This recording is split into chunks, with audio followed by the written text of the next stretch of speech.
All right. So I also have a talk about some of David Sirlin's work. Weird. Kind of, it's strange how that worked out. I apologize in advance for my slides. I was kind of rushed because I found out I was doing this talk last night. But let's see what we've got. So David Sirlin, as Brian mentioned, wrote a fairly cool book called Playing to Win. In a lot of ways, it's basically the art of war recast in terms of like what they mean to a national level or world level Street Fighter champion. They have a lot of really good lessons in them, both for players and for designers. In particular, they teach you that there's no such thing as cheap. Like, as Brian covered, like the book talks a lot about how if a tactic is effective, then it's going to keep being effective and people are going to keep using it. But what's interesting for players on this is it means that if you want to win, you should not rule out anything that might help you win, even if it feels like weird or cheap, like, well, I keep throwing this fireball and it keeps getting hit with it, so maybe I'll do something different just to like mix it up a little bit. And he's basically saying, no, don't do that. That's in the game, that's valid, and until he learns how to not do it, you should keep doing it. For designers, on the other hand, it has the same lesson but from kind of a different bent, which is that if the game allows the players to do something, they will do that thing. And the only rules that are really going to be followed by the players are the rules that you actively enforce. So as the designer, you might be thinking to yourself, well, no one's actually going to sit there and just throw fireballs for like the entire match, because that'd be stupid. But if it makes people win, people will do that. So that's something designers have to consider. And so really, like, calling a move cheap is kind of a cop-out from the designer, because there should not be cheap moves that there's no reason not to use if they're making a well-designed game. Now, the other thing that David Sirlin talks about is that, I mean, things probably aren't cheap anyway, and it can be hard, especially for a relatively unexplored game, to really tell what's cheap in the first place, because often what seems cheap and overpowered, the more you play, the more you start realizing, oh, but if we do this thing, and suddenly the move or the tactic that seemed completely unbeatable becomes like a laughing stock that no one actually uses anymore because everyone now knows how to deal with it. And then here's the part that I disagree with on David Sirlin. He says that, you know, figuring out why that move is not cheap is a lot of fun, and that basically, like, the people playing the high-level game who have bothered to like go through all the stages of this move is cheap, but we'll leave it in. Oh, but now I can figure out this thing. I guess that's cheap. Well, keep working on it. And this whole ladder of like things that are like what counters what until they're eventually playing like a very high-level game, knowing all the ins and outs of it. He says that's where like the real fun is. Those people are having a lot more fun than the people who are, in Brian's words, mucking around with bubbles at the beginning and complaining when somebody throws too many fireballs. I disagree with this.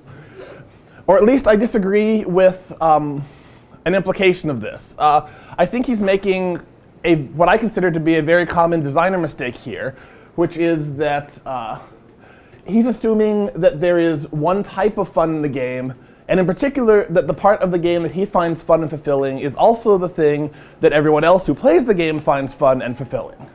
I'm going to talk for a moment here now about MUDs, like those ancient beasts of internet history where you basically logged on. They stand for multi-user dungeon. They were a phenomenon of mainframes when university students had access to a large computer and internet and not a whole lot of graphics, but a text terminal. They were basically like multiplayer versions of Zork. You moved around by typing things like go west, and you attacked your fellow players by typing things like kill Yorick. There was a fellow who, fairly early on, who did some really interesting research in these by the name of Bartel, who identified what would come to be called Bartel Types. But he identified a number of different motivations people had for playing the game. He noticed that some people played it purely for the achievement value of like feeling like they had beaten the game or the best challenges the game had. There were some people who played the game purely to socialize with other people and used it kind of like a glorified chat room that just had some extra rules and hard enforced emotes. Some people played the game because they really just liked exploring all the weird edge cases of it and really just finding out all the stuff in it. And some people played the game because they liked to mess with the first three types of players and kill them.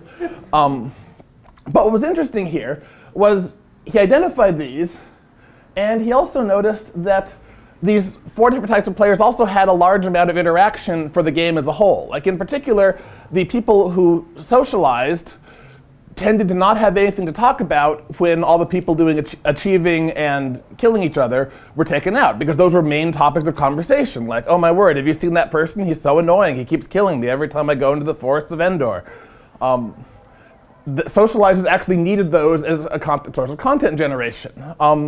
The people who were doing the hardcore PvP needed the socializers. I mean, needed everybody, but particularly enjoyed the socializers because they were easy PvP targets who also would then complain about it and give them the reaction that they were looking for. That was their idea of fun in the game. The people who were doing the achievements and the PvP people also loved the explorers, because the explorers are off finding out totally bizarre edge cases, and then the PvP people are turning them against the socializers with ruthless efficiency. My point here is that all of them made up a more interesting like game for all of them to inhabit than if any of them were removed, which, by the way, Bartel actually tried, setting up rules to, for example, get rid of PvP, remove chatting, trying to like cut down on the populations of these various, what he called factions.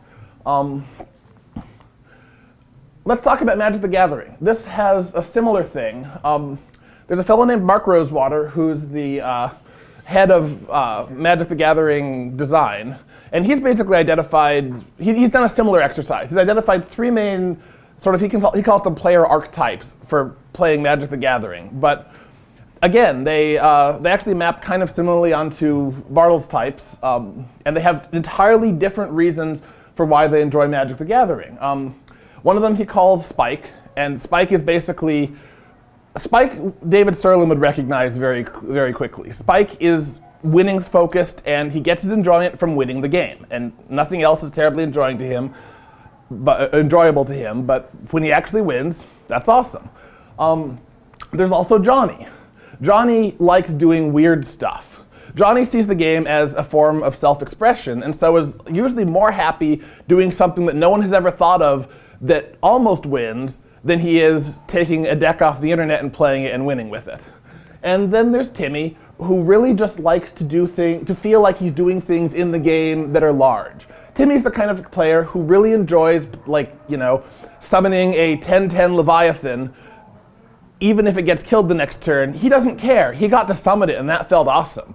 And it's important to point out that because he's named Timmy, it's kind of easy to imagine him as like a very juvenile player. But really, Mark Rosewater is quick to correct anyone who makes this claim. Like, these are all equally valid reasons to enjoy Magic the Gathering. So this brings us back to, well, and again, they also, again, even in Magic the Gathering, they interact. I think Brian touched on this in R&D.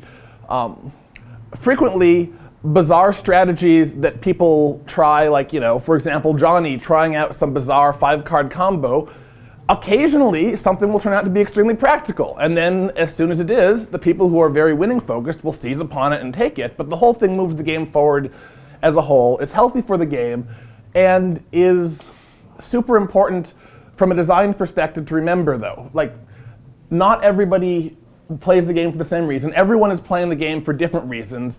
And as soon as we start imagining that, like, the way that I'm enjoying this is the only way anyone is ever going to enjoy this, the sooner we start making, in my opinion, worse games, and certainly games that appeal to fewer people.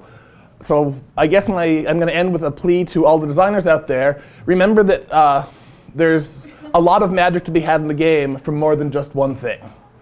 That's all. Thank you.